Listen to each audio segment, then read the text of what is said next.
Fala, gente! Tudo bom? Estamos aqui em mais um episódio da EBD Ágape. Dessa vez iremos tratar do capítulo 33 do livro de Ezequiel, dando continuidade ao estudo da Palavra de Deus. Uma palavra que tem me transformado, espero que tenha te transformado também, que venha transformando a sua vida, porque Deus tem maravilhas para fazer através de nós e em nós também. Você já deve conhecer o nosso canal do YouTube. Se não conhece, entre, tem bastante material para você, seja na parte da escola bíblica, seja de outros conteúdos, seja edificado, seja transformado, tenha uma vida cada vez melhor e venha receber aquilo que Deus preparou para você.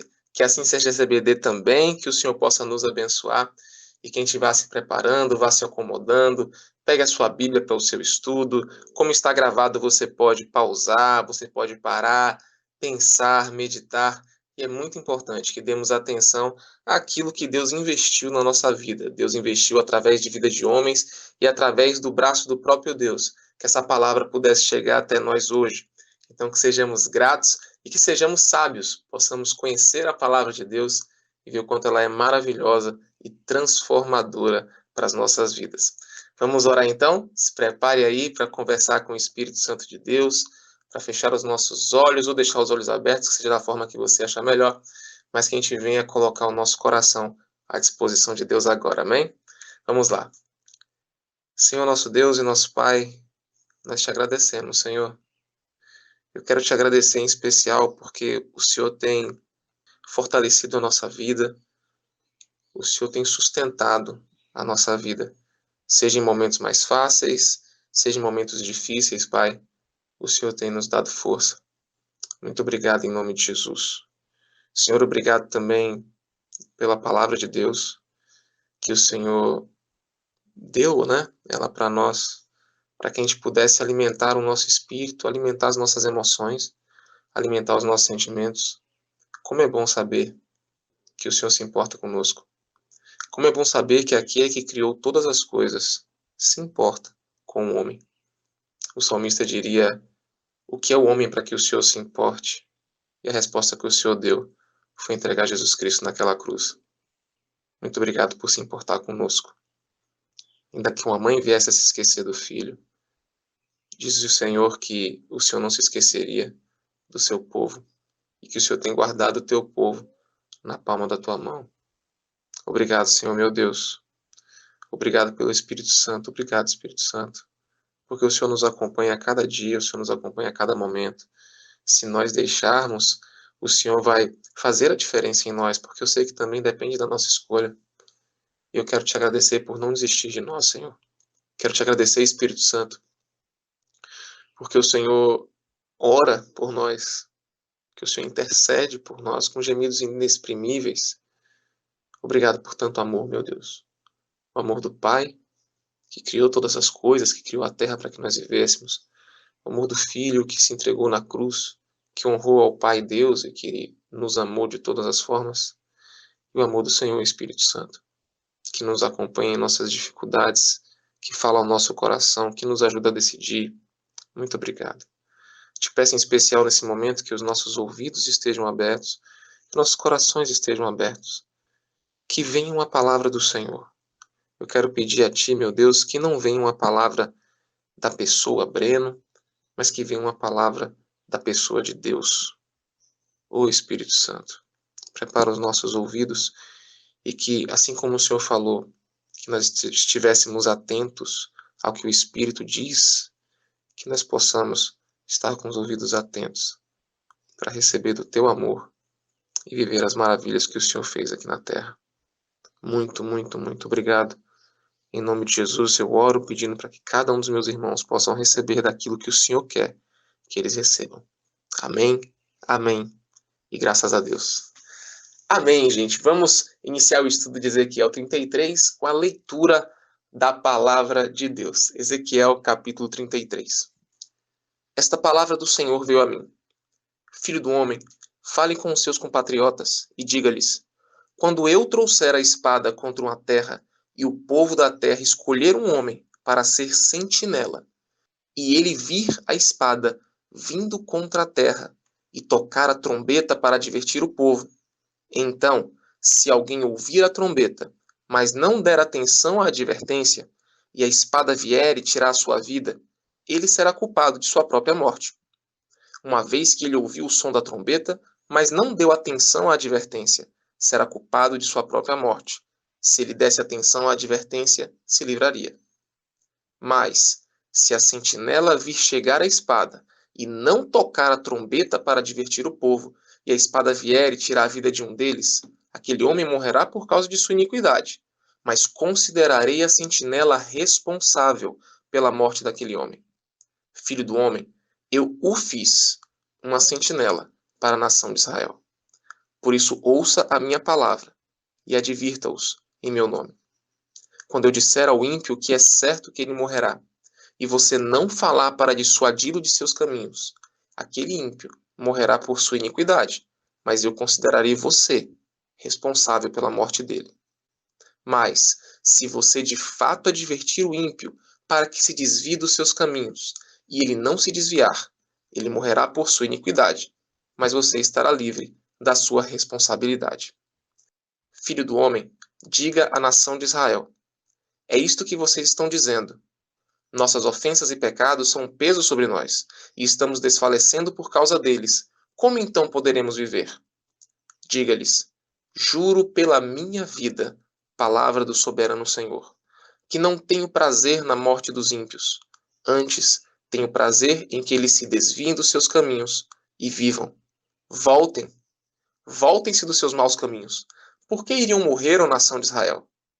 Por isso, filho do homem, diga aos seus compatriotas: a retidão do justo não o livrará se ele voltar-se para a desobediência, e a maldade do ímpio não o fará cair se ele se desviar dela. E se o justo pecar, não viverá por causa de sua justiça. Se eu garantir ao justo que ele vai viver, mas ele, confiando em sua justiça, fizer o mal, nada de justo que fez será lembrado. Ele morrerá por causa do mal que fez. E se você disser ao ímpio: certamente você morrerá, mas ele se desviar do seu pecado e fizer o que é justo e certo, se ele devolver o que apanhou como penhor de um empréstimo, se devolver o que roubou, se agir segundo os decretos que dão vida e não fizer mal algum, é certo que viverá, não morrerá. Nenhum dos pecados que cometeu será lembrado contra ele. Ele fez o que é justo e certo, certamente viverá.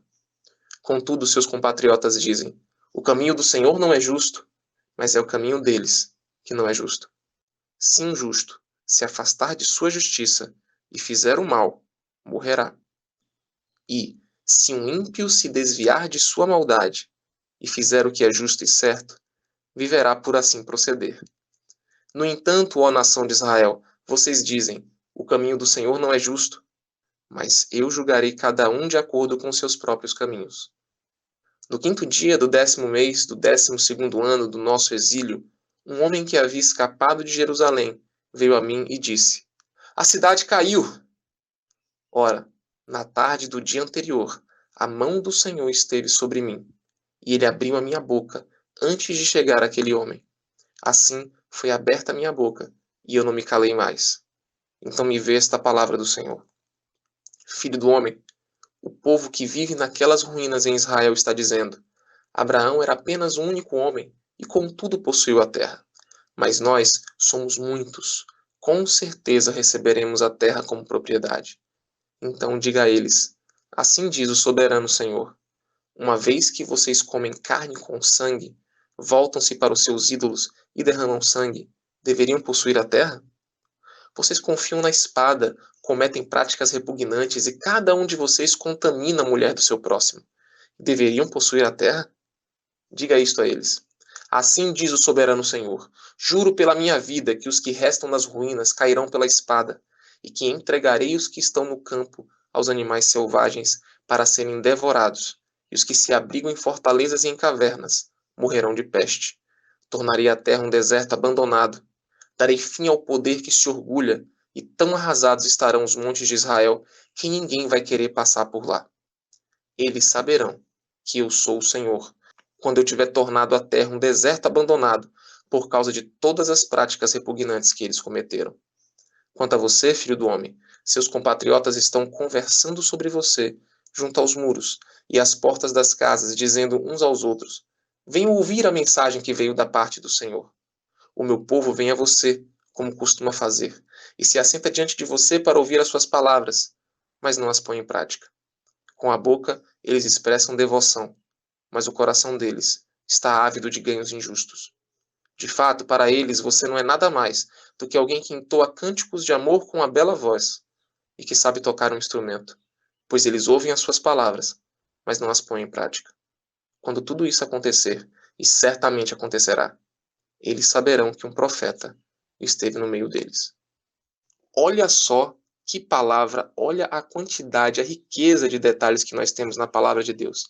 Você pode perceber que na leitura a gente foi pausando para que a gente tenha esse costume de não ler somente e rapidamente, né? Para que a gente possa lendo e entendendo. É muito importante que a gente vá lendo e que, poxa, não entendi algo, a gente pare, a gente tente entender. Não é a leitura como se fosse uma leitura mecânica, mas uma leitura para que a gente possa realmente entender mais quem é Deus e poder colocar em prática aquilo que ele traz para a gente, né? Mais do que ler, gente, é a questão do entendimento. Claro que a leitura, o esforço por ler, ele é bastante importante, mas que a gente tenha no coração e que a gente possa pedir: Espírito Santo, me ajuda, me ensina quem tu és, me ensina quem o Senhor é. Quando a gente olha esse texto, a gente pode tratar de vários pontos diferentes, né? Mas eu quero chamar a atenção de alguns pontos.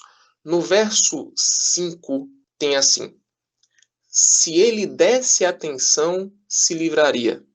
Olha só. No verso 8 diz: dissuadi-lo de seus caminhos, fazer a pessoa deixar de fazer coisas erradas. No verso 9 diz: para que se desvie dos seus caminhos. No verso 11 diz assim: não tenho prazer na morte dos ímpios, antes tenho prazer em que eles se desviem dos seus caminhos e vivam. Voltem, voltem-se dos seus maus caminhos. Por que iriam morrer, ó nação de Israel? No verso 12, diz assim a palavra de Deus, o próprio Deus falando. Olha que maravilha, a gente está podendo ler o próprio Deus falando, gente. Diz assim o verso 12: a maldade do ímpio não o fará cair se ele se desviar dela. Nos versos 14 e 15 diz: é certo que o ímpio viverá, não morrerá, se ele se desviar dos seus caminhos. Nenhum dos pecados que cometeu será lembrado contra ele. Ele fez o que é justo e certo, certamente viverá. Olha só que interessante. Quando a gente lê a palavra de Deus, e muitas vezes se a gente não conhece a Bíblia, né, a gente acaba achando que Deus traz julgamentos para poder fazer mal ao homem. E eu trouxe esses versos para a gente ver qual o propósito que Deus tem em poder trazer a sua palavra. Eu não sei se você percebeu, Deus não abriu mão de poder falar a sua palavra às pessoas que estão vivendo de maneira errada. E sim, Deus diz o que é viver de maneira certa e o que é viver de maneira errada. E Ele aqui está falando: olha, estou trazendo esta palavra para poder fazer com que vocês se livrem dos seus maus caminhos. Deus, Ele criou todas as coisas. Deus, Ele é eterno. Deus, Ele é o juiz, sim, de toda a terra. Deus é o criador de toda a terra. Deus é o criador da vida humana. Deus é quem estabelece o que é certo e o que é errado. E Ele não abre mão disso, Ele não se furta disso. Então, Deus diz que você cometer homicídio contra alguém é errado. Deus diz que você não respeitar uma família é errado. Deus diz que você não respeitar o órfão e a viúva é errado. Independente daquilo que os homens vinham dizer ou do que a época vinha dizer, Deus estabeleceu o que é certo e o que é errado. E Ele pode fazer isso. Deus é o único que pode dizer o que é certo e errado, porque foi Ele que criou este mundo. Então Deus sabe aquilo que faz o mundo entrar em degradação e aquilo que traz vida ao mundo. Deus é o único que pode dizer ou estabelecer o que é certo e errado, porque Ele criou a própria vida. Nós, como seres humanos, podemos avaliar as nossas atitudes, e aí isso vale a pena, e verificar se aquilo que temos escolhido, ou que a humanidade escolheu, realmente traz vida ou realmente traz cansaço e morte para a humanidade. Então, Deus me colocou, talvez hoje aqui, para trazer algo para você. Que Deus tem uma garantia para todos nós. Eu vivi Ezequiel 33 essa semana. Né? Eu estava vivendo uma semana bem cheia de trabalho, executando muitas coisas, mas eu estava muito aflito com o tipo de vida que eu estava vivendo. Porque muitas vezes Deus nos coloca num trabalho, nos coloca numa atividade, e a gente trabalha, trabalha, trabalha, trabalha, e a gente vai percebendo que a gente vai deixando de fazer algumas coisas. A gente vai deixando de orar, a gente vai deixando de dar atenção para nossa família, a gente vai deixando de cuidar da nossa esposa, no meu caso, cuidar dos nossos filhos, a gente vai deixando de ter tempo para aquilo que a gente sabe que é importante, a gente vai deixando de cuidar de coisas que Deus nos deu. E é importante que a gente se dedique, o trabalho também é importante, mas os limites, eles são importantes. E eu estava vendo que isso não estava acontecendo comigo, né? Por mais que seja um momento específico, um momento talvez até especial, que você tenha de investir mais tempo em algo, mas a gente tem que tomar cuidado para que isso não vire uma rotina e que a gente vá negando a palavra de Deus e negando a forma, a conduta que Deus tem para a nossa vida.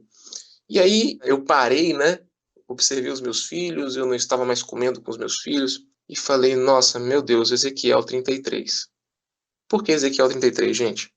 Porque uma das atitudes que nós temos ao nos depararmos com a palavra de Deus, com Deus dizendo, olha, isso aqui é certo, é você entender que você está errado.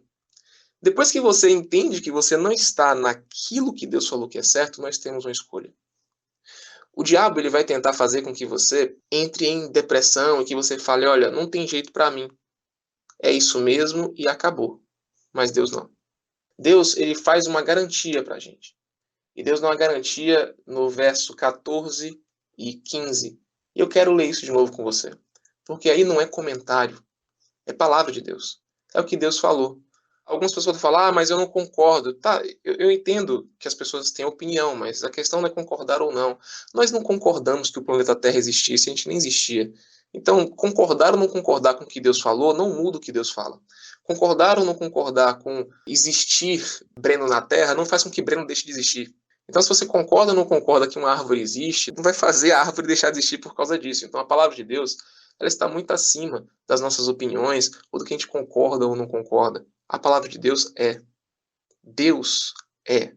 Independente daquilo que nós achamos dele. Por isso eu quero que você pegue essa palavra aqui, observe não o que você pensa a respeito de você somente, mas o que Deus diz a respeito de você. Deus diz assim, falando para Ezequiel, e se você, Ezequiel, disser ao ímpio, certamente você morrerá, porque o ímpio está fazendo uma coisa errada. No meu caso, eu estava deixando de dar um certo cuidado à minha família, e eu sabia que estava errado. Então tem assim, certamente você morrerá. Mas, olha o mais de Deus, mas, se o ímpio se desviar do seu pecado e fizer o que é justo e certo, se ele devolver o que apanhou como penhor de um empréstimo, se devolver o que roubou, se agir segundo os decretos que dão vida e não fizer mal algum, é certo que viverá, não morrerá. Nenhum dos pecados que cometeu será lembrado contra ele. Ele fez o que é justo e certo, certamente viverá. Eu vou ler isso de novo, meu irmão, que isso possa tocar o seu coração. É Deus, o Criador de todas as coisas, que falou isso para mim e para você. Nenhum dos pecados que cometeu será lembrado contra ele. Ele fez o que é justo e certo. Certamente viverá. Essa é a palavra do Senhor para nós. Um dia Jesus se encontrou com um homem chamado Zaqueu. Esse homem chamado Zaqueu tinha feito muitas coisas erradas. E as pessoas ao redor se questionaram por que Jesus vai na casa desse homem. Jesus vai na casa desse homem e esse homem decide honrar aos decretos que dão vida. Esse homem decide honrar a presença de Jesus, esse homem decide honrar a Cristo. E ele diz, Senhor, eu estou decidindo mudar. Eu estou devolvendo aquilo que eu roubei. Eu estou fazendo o que é certo. E o Senhor diz, a salvação chegou nessa casa. Muitos podem falar, mas tudo o que ele fez antes. Querido, deixa eu dizer algo. Deus não nos colocou como juiz. Deus é o juiz. Então, se você está nessa situação e tem pessoas ao seu redor dizendo, agora você já fez tanta coisa errada e agora você quer seguir a Deus, é agora sim. Sabe por que agora? Porque não depende de quem está do seu lado, depende de Deus. Porque as pessoas que estão do seu lado não foram elas que criaram todas as coisas, foi Deus. Você não deve ser agressivo com elas, porque talvez você feriu algumas delas. A resposta que você vai dar é a vida de Deus dentro de você. Quando você diz sim para Deus, as pessoas vão achar estranho. As pessoas podem te criticar, elas podem dizer, agora você está de bonzinho, agora você é crente, agora você é cristão, agora você crê em Deus. Como é que muda assim tão rápido? Eu vou dizer como é que muda assim tão rápido, é porque Deus é poderoso. Ele só está esperando a sua escolha, o seu sim. E a melhor resposta que você vai dar para essas pessoas é permitir que Deus caminhe com você. Porque quando Deus caminhar com você, a sua vida, a sua conduta vai ser um testemunho para elas de que realmente Deus existe na Terra. E elas vão dizer como é poderoso esse Deus que transformou essa pessoa. Deus é capaz de transformar as trevas em luz. Ele faz isso na nossa vida. Me recorda também quando Jesus estava com aquele homem na cruz, o ladrão na cruz. E eram ali, na verdade, dois homens, não sei se vocês se recordam, está Jesus Cristo no centro e tem um homem, tem uma cruz de um lado e a cruz do outro, se não me engano. E aqui é uma oportunidade para dois ímpios, para duas pessoas que estavam sendo condenadas por coisas erradas que fizeram. E um deles disse, você não é o Cristo? Livra a gente daqui, já que você tem esse poder. Ele não honrou a oportunidade. Mas teve um outro que disse assim, para de falar isso dele. Nós estamos aqui por justiça. É certo, é justo que estejamos aqui, mas ele não fez nada de errado. Então ele se volta para Cristo e diz, Senhor, lembra-te de mim quando entrares no teu reino. E Cristo Jesus, Deus, olha para aquele homem e diz, ainda hoje, estarás comigo no paraíso. Queridos ouvintes, nunca se esqueçam disso. Hoje é o dia da oportunidade. Não existe pecado demais que você tenha cometido, erros demais que você tenha cometido para Deus. Porque o próprio Senhor disse na palavra dele hoje para você, que a função da palavra dele é fazer-nos tirar dos maus caminhos. E hoje é o dia. E eu tenho a certeza de que isso é real. E foi por isso que eu pude parar numa quinta-feira, olhando para como estava a minha vida e dizendo, Senhor, me perdoa. Hoje eu mudo. Você não precisa dar um tempo para mudar. Você não precisa dizer, eu vou primeiro sair disso para poder servir a Jesus. É hoje, querido. É hoje. Quando você começa a honrar a Deus e você pede ajuda a Deus para que isso seja verdade na sua vida, Deus diz, e eu vou ler de novo para você, nenhum dos pecados que cometeu será lembrado contra ele. Ele fez o que é justo e certo, certamente viverá. Amém? Lembre-se, não foi Breno, não foi o pastor mestre Guilherme, não foi o Daniel, não foi a Marina que disse que iria lhe perdoar, foi Deus. E certa vez eu estava muito, muito, muito triste, muito mal, por coisas que eu tinha cometido. Um precioso irmão da igreja, ele chegou para mim e disse, quem é mais forte? Quem é mais poderoso, você ou Deus? E eu tive que admitir que Deus era mais poderoso. Ele falou, então vive o que Deus tem para você. Recebe o poder aí na tua casa, desta palavra, recebe o poder aí na tua casa de Deus. Recebe o poder de Jesus Cristo aí, na sua casa, dizendo, eu lanço fora todos os teus pecados. Isso acontece quando você fala um sim para Jesus. Quando você fala, Senhor, eu sei que eu fiz muita coisa errada, mas a partir de hoje eu quero mudança. Eu quero mudança. E a partir de hoje eu vou viver de acordo com a tua palavra, aquilo que eu conheço. Aquilo que eu não conheço eu quero aprender. Perdoa-me, Senhor, mas eu vou seguir o teu caminho. E a palavra que Deus diz para você é possível mudar a chave. Se a oportunidade chegou, se o Espírito Santo está aí falando com você agora, é hora de mudar a chave. Assim como eu mudei a chave nessa semana, que você também possa mudar a chave, porque é Deus quem nos dá essa oportunidade. A gente acabou conversando até o verso 20. No próximo episódio a gente pode continuar falando a respeito do capítulo 33, versos 21 em diante. Mas fica com essa palavra no teu coração. Amém? Que Deus te abençoe e até um próximo episódio. Abraço!